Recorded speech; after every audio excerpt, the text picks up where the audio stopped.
მოგესალმებით მეგობრებო, დღეს ვისაუბრებთ რა გარემოების ფასად, ანუ რა სიტუაცია შეიქმნა იმისათვის, რომ ამოღებულიყო ბიბლიიდან ღვთის სახელის ხსენება. ზოგადად, ვინ არის ძველი აღთქმის ღმერთი? ჩნდება ესეთი კითხვა. თუ სასულიერო პირებთანაც რო ქონია საუბრები, მათ ბევრჯერ უთქვიათ, რომ იესო ქრისტე არ არის ძველი აღთქმის ღმერთი. და კითხვები მეჩნდება ხოლმე, მაშინ ვინ არის იესო? ვინ არის ახალი აღთქმის ღმერთი და ძველი აღთქმის ღმერთი? როგორ შეიძლება ღმერთი იყოს ძველი აღთქმის ღმერთი და ამავდროულად ახალი აღთქმის ღმერთი იყოს სხვა ვიღაც პიროვნება? და შეუძლია თუ არა ღმერთს, მანამდვილ ღმერთს შექმნას თავისნაირი სხვა მეორე ღმერთი. და იმ მეორე ღმერთზე როგორ უნდა თქვათ, რომ ის არ არის თქვათ მეორე ღმერთი, არამედ ის ვისგანაც წარმოიშვა, ხო? დღეს გვექნება ამაზე საუბრები, ჩემი მეგობარი არის ლონგინოზი. იმიტომ რომ იმასაც ბევრი გამოცდილება აქვს ბიბლიები შეადარა, ძალიან ბევრი ბიბლიებს იკვლევს და მეც ასევე მაქვს ხელნაწერები მე-9 საუკუნიდან მოყოლებული მე-18 საუკუნემდე რაც არის ქართული ხელნაწერები და დღეს შევეცდებით რომ ესაიადან ეს მუხლები შევადაროთ ერთმანეთს და ამ მუხლების მიხედვით ვიმჯეროთ. მოგესალმები ლონგინოს. დავიწყოთ მუხლებით.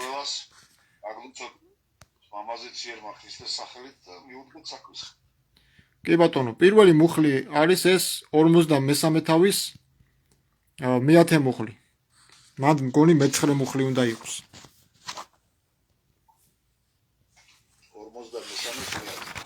53 თავის მეათე მუხლი.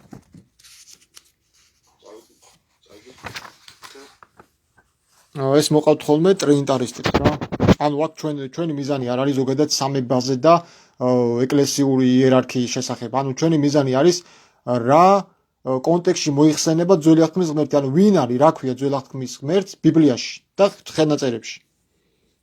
მეყვენით მე მოწამეი და მე ვარ მოწამეი თქვენ და იტყვის უფალი ღმერთი და მონაი ჩემი რომელი გამოვირჩიე რაითაც სნა და რწმენას ჩემი და გულის მაყოთ რამე თუ მე ვარ რომელი პირველიდან ვიყავ უწინარეს ჩემსა სხვა ღმერთ არავინ იყო და ჩემსა შემდგომად არავინ იყოს მე ვარ ღმერთი და არავინ არის ჩემსა გარეშე მაცხოვარ.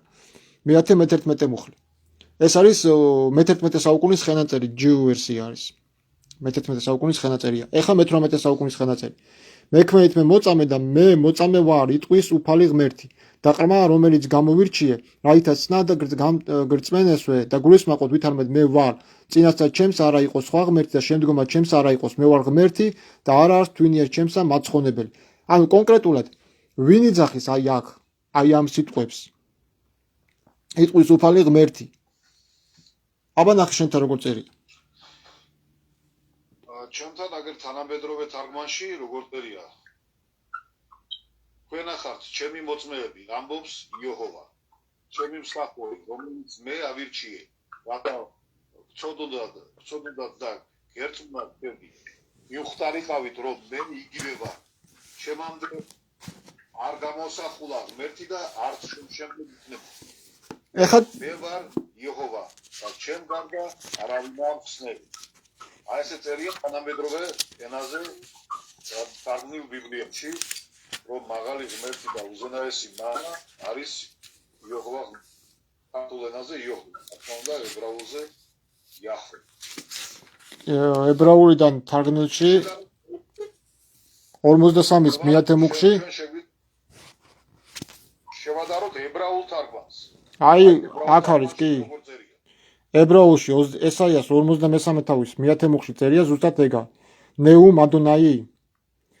ანუ ღმერთის სახელი იაჰვე წერია, კი ბატონო, მაგრამ აქ ხელნაწერებში ნახე რა წერია?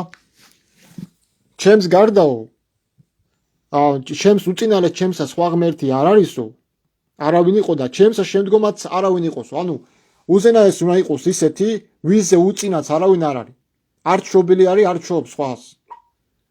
და მის შემდეგომაც არავინ არ არის ღმერთი მისნაირი. ანუ მეორე უზენაესი, ჰიპოსტაზი თუნდაც, ხო, ეგეთი რაღაც არ არსებობს. არის ერთი პიროვნება, ხო? და ის უნდა იყოს ერთადერთი. ეხლა ვნახოთ მეორე მუხლი, ეს არის 46-ის მე-9 მუხლი ნახე, აბა.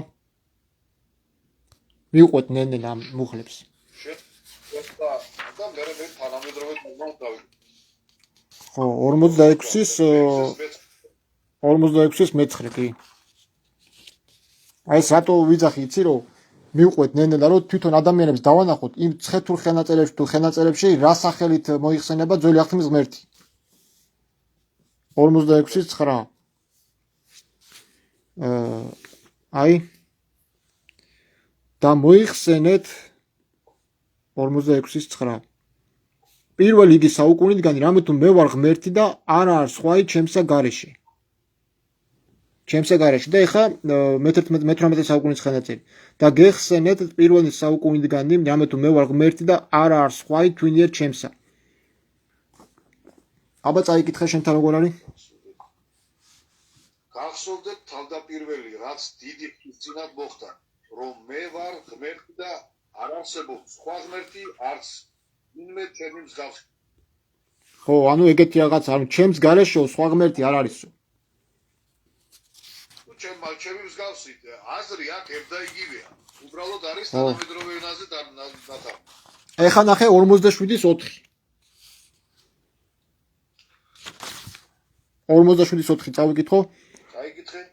რომელმა გიხსნა შენ უფალმა ღმერთმა ძალთამან, სახელი მისი წმინდა ისრაელისაი. და ეს არის მე-18 საუკუნის ხელნაწერი, აქ უკვე ნახე როგორ წერია ძალთა უფალის მაგივრად წერია ხსნელი შენი უფალი საბაოთ. აი ეს სახელი საბაოთ, სახელი მისი წმინდა ისრაელისაი. ანუ აქ საბაოთი წერია უკვე. 47-ის 4. ხავს გამომსხიდველი ისრაელის წმინდა, რომლის სახელია ლაშქართა ღმერთი იეჰოვა. კი ბატონო, ლაშქართა ღმერთი, აქ ძალთამან ღმერთმან ძალთამან იგივეა. ანუ ესე იგი ძველი აღთქმის ღმერთ თურმე სახელი ქონია. სახელი საპატრიარქოს დათარგმნო ბიბლიებიდან. ეხა ნახე 48-ის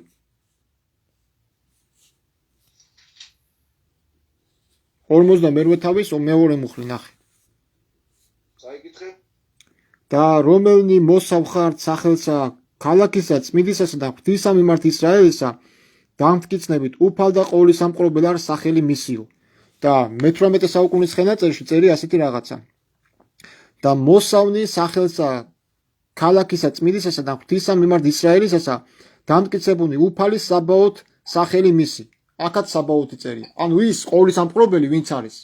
საბაოთით არის მოხსენებული ხელნაწერებში. ეხა შენთან ნახე. წავიკითხე როგორ არის აქ. ამ წმინდა ქალაქის მკვიდრებს უწოდებენ და ისრაელის ღმერთზე არიან დაიმედებული. ლაშქართა ღმერთი იეჰოვა მისი სახელი. კი ბატონო, ებრაულშიც ეგრე არის. ლაშქართა იეჰოვა, ანუ ქართულად არის თარგმნილი როგორც საბაოთი უფალი. ზოგადად ეხა ის ხოგა კალენდარი 99 წლისაა, ხო?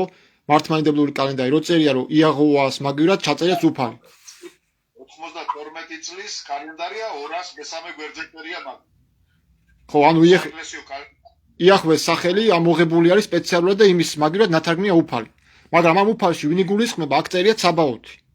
ესე იგი საბაოთი სხვა უნდა იყოს, ვიღაცა იესო არ არის საბაოთი. იესო არ არის საბაოთი და არც იაჰვე იესო. ესე იგი იესო უნდა იყოს მეორე ღმერთი, მაგრამ მეორე ღმერთი თუ არ არის, მაშინ ვერც იაჰვე ვერ იქნება. იმიტომ რომ ნახე რა წერია 64:7 ნახე, აბა ეხა ესაიას 64 თავის მე-7 მუხლი.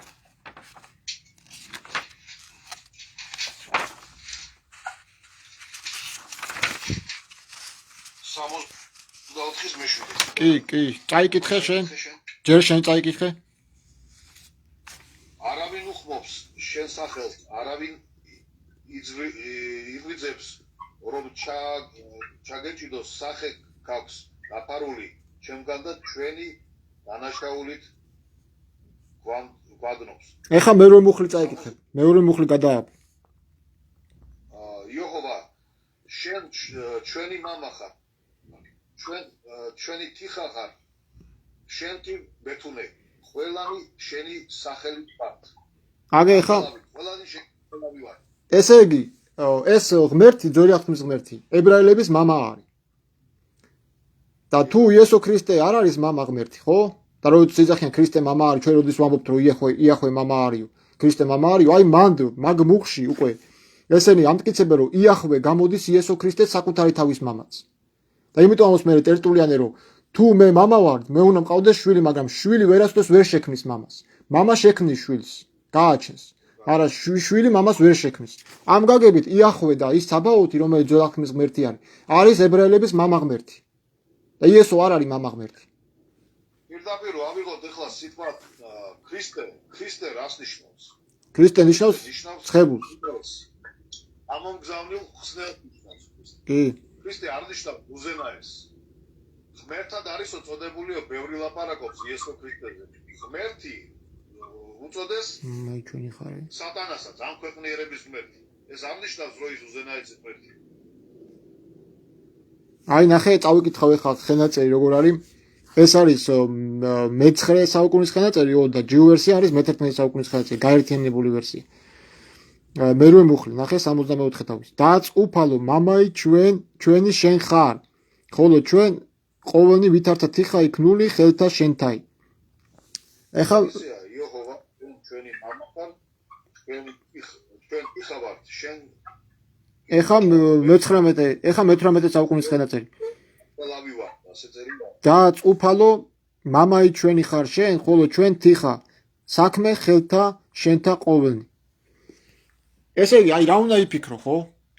ერთადერთი მამა უნდა იყოს სხვა ღმერთი, ვინც შობს ძეს. თუ ვიტყვით რომ იესო ქრისტე მამაა, მაშინ გამოდის რომ თვითონ ქრისტე ყოფილა ცხებული სხვა ღმერთისგან და სხვა ღმერთს გადაგებთ. გამოდის რომ ღმერთმა სხვა საკუთარ თავს, ან სხვა მამა ქრისტეს? უკვე ალოგიკა არის, სად არის აქ ლოგიკა? რო იძახია რომ არ ვიძახით ქრისტე მამა არისო. ის ისეთი მუხლი რომ მამაზე ციერისგან არის ცხებული ძე. და თუ ცხებულია, როგორ გამოდის თვითონ მამა? ხო, ანუ იოანეს სახარების 10:36-ში ამბობს ეგა. ამის დამადასტურებელი ხარ კონფლიქტი გვექნება ამაზე გაუბრები და ამის დამადასტურებელი აგერ სადაც მამა და ძეა მოხსენებული, ჩვენ ძალიან კარგად ვიცით 589 მუხლი მაქვს წერილი და ამას მოდელა ადამიანებს გავაცნობ. 48:12-ის ნახე ბარი.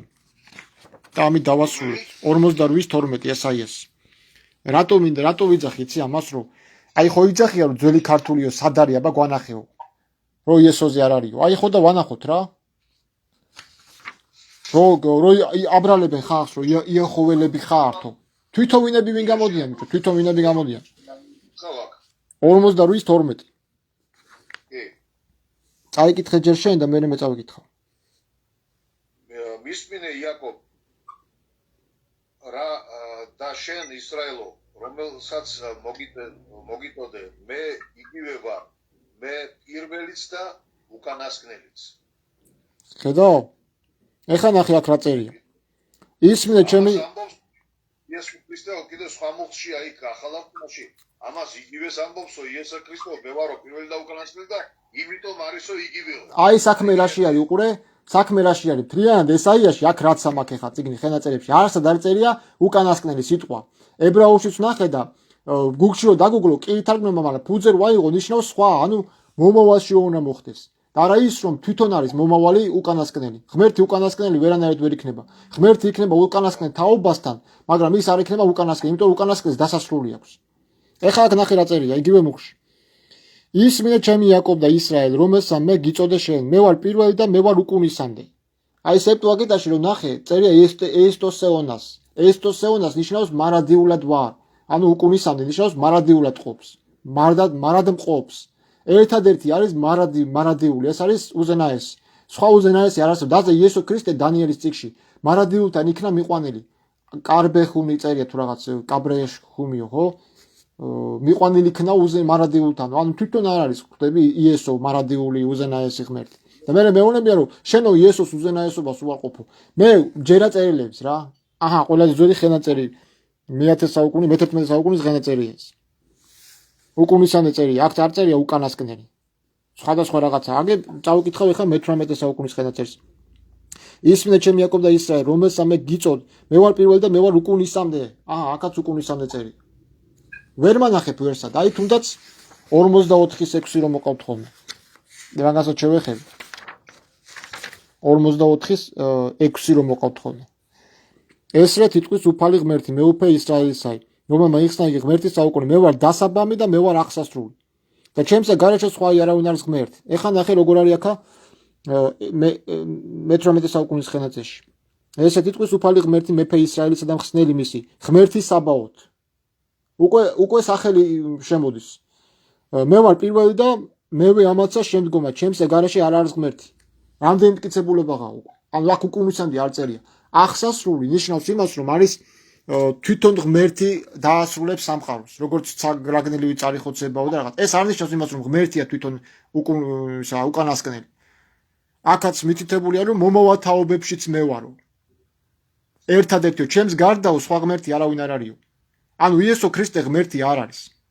მაგაგებით. თორე მას ღმერთი ეწოდებათ მოსესაც, ფარაონის ღმერთი, სატანასაც. ძალებით აღჭურვილი, მამისგან მიცემული წმინდასული ძალით აღჭურვილი პიროვნება, როგორც ძე, ისე არის, მაგრამ როგორც უზენაესი, ეგრე არის. ქრისტე არ არის. დაჟემ წამში წერია, წამს ერთი ღმერთი, მამა ყოვლის ამყრობელი. შემოქმედით ისა და ქვეყანისა, მე მარტომ შევქმენიო ცა და მიწაო, ხო ამბობს. და იესო ამბობს, რომ მე გვერდით ვყავდიო. ამ ყველაფერს აყურებინებდა მამა. და მამა მარტო ქმნილა. ამბობს იგავებით წიგში და იოანეს წიგშიც მაგას ამბობს, იოანეს სახარებაშიც, რომ როგორც ოსტატი ისე ვიდექიო მიგვი. კი ბატონო, რუის 22-შიც მე ვნახე ავგუსტინეს წიგნიდან თვითონ იტალიურად რაც უწერია, კრეატო წერია რა, მიხა კრეატო. ანუ მე შემქმნაო უზენაესმაო. მე გავჩდი წერია, მაგრამ გავჩდის მაგრამ შემქმნა წერია. დასაბამა თავისი გზის დასაწყისში შემქმნაო. და აქ არაფერს უაში არ არის არიოზელობა რა. სიმართლე არის ეს. მე რომ მამა ვიყო, აუცილებელი არ არის იმისათვის რომ შვილი სუნყავდეს. ყველა ქრისტიანი ვალდებულია ჭეშმარიტებას რომ გაეცნობა, როგორც გვავალა იესო ქრისტემ, რომ ეს ჭეშმარიტება გადავწეთ ხალხს. კი ბატონო, ჩემი რომ შეიცნო და ვერ გაიგო ჭეშმარიტი ღმერთი, ვერასოდეს ვერ მივა ღმერთთან და გადარჩენის გზა არ უწერიო იმ თაობას, თუ ვერ მიაღწია ღვთის გზამდე. თუ ჭეშმარიტი ღმერთი კაცობრიობამ არ გაიგო, არ იქნება ხსნა ადამიანის. აგერ მუხლე მოიყვანე დამამტკიცებელი საბუთი, რომ თვითონ იმ ძველ აღთქმაშიც ესაიას წიგნშიც არ არის საუბარი იესო ქრისტეზე, როგორც უზენაეს ღმერთზე. საბაოთი უზენაესი ღმერთი იესო ქრისტე არ არის. საბაოთი ღმერთი. და მაგას თავი დავანებოთ იოანეს 10:36-ში იესო თვითონ ადასტურებს. იუდეველები რას დებდნენ, რომ შენო კარგი საქმისათვის კი არ ქოლავთ, არამედ იმისათვის, რომ კაცი ხარ თავს ღმერთს გაუტოლეო.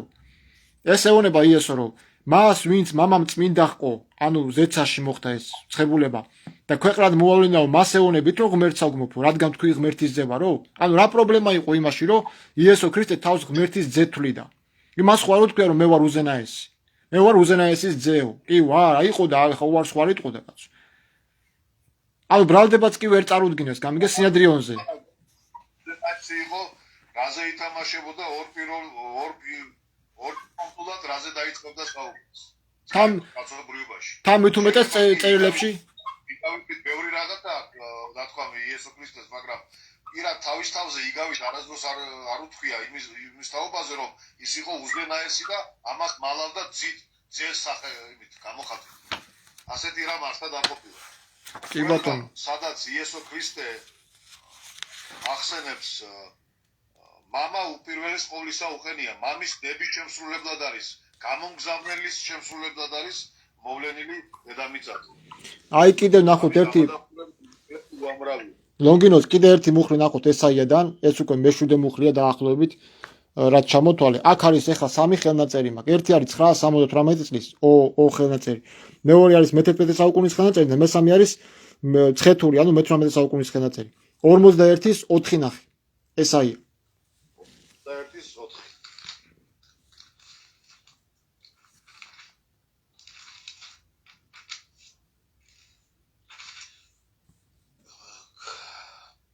ვინ მოიმოქმედა და ვინ გააკეთა ეს, ვინ მოუხმო თაობებს დასაწყისიდან, მე იეჰოვა პირველმა მათვისაც იგივე ვიქნები, ვინც ბოლოს დაჩდება. ეხლა მე წავიკითხავ 978 წლის ხელნაწერს. ნახე რა წერია. ვინ შექმნა და ყო ესე ყოველი, უწოდა მას, რომელმან იგი უწოდა მას ნათესავიდან პირველით. მე ვარ ღმერთი პირველი და მომავალსა მას მევე ვარ. აქ არ წერია საერთოდ უკანასკნელი. ეხლა ნახე მე-11 საუკუნის ხელნაწერში რა წერია. იგივე მუხლი. ჰეიაც თქვით ვითარმეთ არა მოვალს, რომელმან დახბადა და განიგულა და შექმნა ესე ყოველი. ვინ მოუწოდა ამას ნათესავიდან საუკუნოიდან. მე ვარ უფალი და ღმერთი პირველი. ანუ ხედა უფალის მაგიოდ უკვე ის იხბხ წერია ებრაულშიც. ღმერთი პირველი და მე ვარ მერმე და მერმე შემდგომად მევე ვარ. აქ არ წერია უკანასკნელი მე ვარ. მერმე ანუ მომავალში. თუ ეს მუხლი ბერძნულა ეს ებრაელებმა ებრაულის მწოდნე ხო ებრაელებმა თარგმნეს ეს სეპტუაგინტა ხო? ესე იგი იმათ ცნობიერებაში ის ებრაული ტექსტი რაც წერია არის საუბარი მომავალ თაობებზე და არა უკანასკნელი სიტყვა. ამიტომ იმ სიტყვის თარგმნა გუგლში რომ უკანასკნელია გინდა თუ არა ეს არ არის მტკიცებულება. ჯობია მივყვეთ ამათ ხელნაწერებს და დავამტკიცოთ რომ აქ საერთოდ არ წერია პირველი და უკანასკნელი. ანუ ეს სიტყვები იესოზე არ არის. იესო ამ სიტყვებს ვერ გაიმეორებს, იმიტომ რომ მამა აქ სხვა რაღაცას ამბობს. ნახე, დავიმეორებ. მე ვარ უფალი ღმერთი პირველი და მე ვარ მერმე და მერმე შემდგომად მევე ვარ. და ბოლოს ეს ხელნაწერი კიდე მე-18 საუკუნის. ვინი მოქმედანა და ყვა ესენი უწოდა მას მწოდებელმა მისმა დასაბამისგან ათესავით მე ვარ ღმერთი პირველი და მომავალთა შინა მევე ვარ. აქ არ უთქვია უკანასკნელი ვარ. აქაც მომავალზეა საუბარი. მოკლედ მეგობრებო, დავამტკიცეთ რომ ძველი აღთქმის ღმერთი იესო ქრისტე არ არის რა. და ამას ბევრი უძელი აღიღებს უკვე სასულიერო პირი და ესე ღიად არავინ არ გამოდის ამაზე. რა თუ ძველი აღთქმის ღმერთი არავინ არ არის, მაშინ აქ ვერანაირად ვერ იქნება იესო ქრისტე რომ ჩემს გარდა სხვა ღმერთი არ არის. ანუ უნდა ვაღიაროთ რომ ერთადერთი ღმერთი არის სხვა, იესო ქრისტე არ არის. ამ სიმღერის რომელზეც იესო ქრისტემ გითხრა ვის მიმართოთ და მიმართოთ ლოცვაში ვის მიმართოთ და მიმართოთ ცოდვების მიტევების დროს არ არის მეტი სხვა ღმერთი არ არსებობს ერთადერთი ჭეშმარიტი ღმერთი რომელმაც მიგვიტიტვა ჩვენ იესო ქრისტე მეც არის იაჰვე ღმერთი ვის მიმართაც ვინც ისმეს ჩვენს ლოცვებს სხვა არავინ არ ისმეს ჩვენს ლოცვებს გარდა მამაზე წერისა ქრისტეს შუამავლობით მე ჩავამატებ ერთს და ამი დავასრულოთ დღეს. იესო ქრისტე ჯვარზე მამას მიმართავს, მამაო, ხელთა შენთა შევედრებ ჩემს სულსაო და თუ ეს სული იყო თვითონ უზენაესი ღმერთი, რომელ ღმერთს შეავედრა თავისი სული. ეს ხო აბსურდი არის. ამისთანა ფაქტები ბევრია ძალიან ბიბლიაში, სადაც ქრისტე მიმართავს მამას ასეთი მოწიწებით და მისი იმედით რომ რაღაც სიტუაციებში ბევრ მამის ნდობას გამოხატა და მამის სწავლებას გადმოსცემს კაცობრიობას. ეს ძალიან ბევრ მუხლებშია და ამას ჩვენ კიდე იქით გავაცნობთ ხალხს. და კიდე ერთი მუხლი არის, ესეთი ეპიზოდი, როდესაც მოციქულებს ეუბნება რომ მე თუ არ წავედი მამასთანო თქვენზე სულიწმინდა ვერ მოვაო. მე უნდა წავიდე და ვთხოვო მამასო, რომ მოგცეთ სულიწმინდაო. ესე იგი ძე არ იძლევა, ანუ ხო. იმას ნიშნავს რომ მამის სულისოდ ვერ გადაწყვიტა და მათ ძალის მიცემას. კი ბატონო, ანუ მამა თვითონ არ იყო. ხო თახტებით რომ იესო ქრისტე მამა არ არის. გამოდის რომ იესო ქრისტე უკვე ზეცაშუნა ამაღლებულიყო, განგვთობილი ღმერთი და სხვა ღმერთისთვის უნდა ეთხოვა რომ სულიწმინდა მიეცი ჩემს მოწაფეებს. თავისი ძალაუფლებით არ შეეძლო. და მისი მოწაფეებისთვის ვის რამდენი თარების შესაძლებლობა ჰქონდა. ესე იგი მაინც საჭიროებდა უკვე კვეთით აღმდგარი ღმერთი, ანუ ლოგინოს კვეთით აღმდგარი ღმერთი, ზეცაში ამაღლებული მაინც საჭიროებდა სხვა ღმერთისგან თხოვნას და რამის მოცემას, ხო?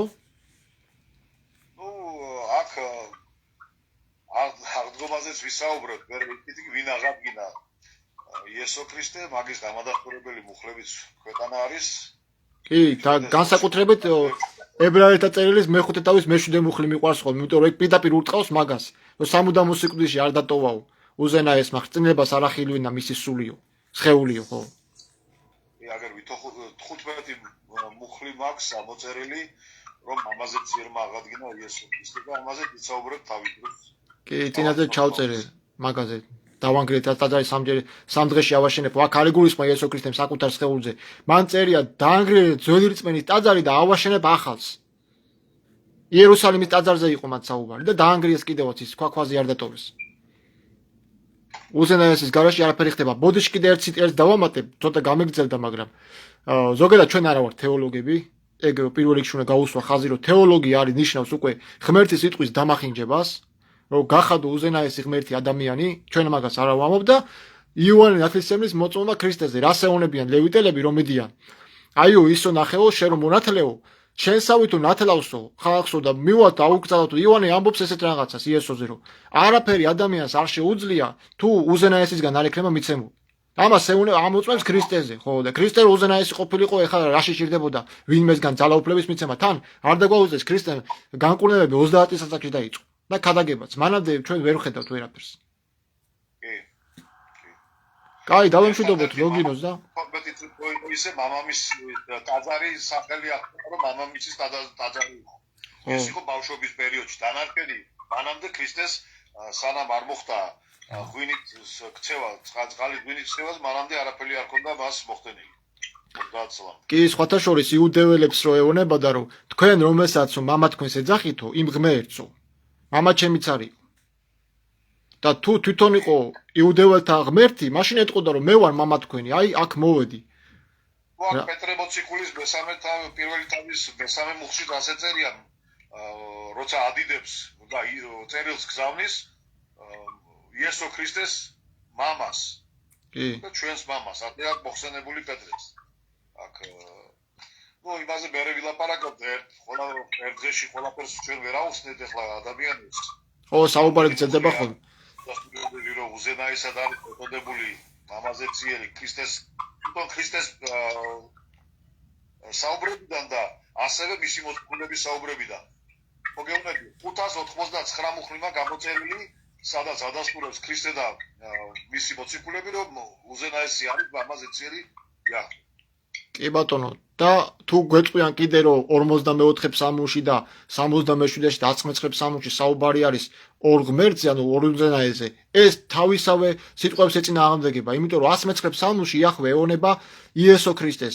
კვერთხს შენი ძალისას გამოგიგზავნეს იაჰვე თავისი სამფლობელოდანვე და ესე იგი იესო ქრისტესაც მიცემული აქვს ეს კვერთხი, რომელთაც ძალეწავს წარმართებს, ხო? რკინის კვერთხი დამწყემსავს. და ეს კვერთხი დამწყევსა მარტო იესოს არ შეუძლია. იესოს მიმდევრებსაც შეუძლია. ძალაუფლება მასზეც გადავიდა მოციქულებზე. კაი, დავასრულოთ ლოგინოს, დავემშვიდობოთ ჩვენს მსმენელებს და ყველა მსმენელი ვინც იყო ჩვენი ვალოცოს მამაზე ციელმა ქრისტეს სახელით, მათი გულები გაეხსნას ღმერთს ჭეშმარიტებისკენ და ღმერთის წმინდასულის ძალას კურთხევები არ მოეკლებინოს მათთვის. მოისმინა ეს ყველას აეხილოს თვალი ჭეშმარიტებისაკენ. ამინ. იმიტომ რომ ვინც ეძებს ის იპოვის და თუ ძებნა არ დაუწყია, აზრი არ აქვს იმას, ვერაფერს ვერ დააჯერებ. მტკიცებულობას რომ მოუყვან. ვინც მოისმენს ახლა ჩვენ საუბარს, ის უკვე ეძებს. კი. არ ეძებს ისეთ არც აინტერესებს ღმერთს. ანუ ჩვენი ლაივი ემსახურება იმას, რომ ვინც ეძებს და იკვრევს, ანუ ვისაც აინტერესებს და ვისაც არ აინტერესებს, შეუძლია ნუ შემოვა და ნუ მოგვისმენს, არაა პრობლემა მაგისიც. მართლა უნდა ღმერთი ძალით არავის არ ეძებს, ღმერთმა ნების თავისუფლება მისცა ყველას. კი ბატონო, არავის არ აქვს უფლება, რომ სიტყვის თავისუფლება შეზღუდოს. ილაპარაკოს, თუ მართალი არის, ღმერთი გაამართლებს, მაგრამ თუ მტყუანი არის, არავინ აღარ მოусმენს და არც მიაქცევენ იმას ყურადღებას. რა თქმა უნდა. დავემშვიდობოთ, აბა კარგად ვიყავით და იმედია დაგაფიქრებთ ეს მუხლები.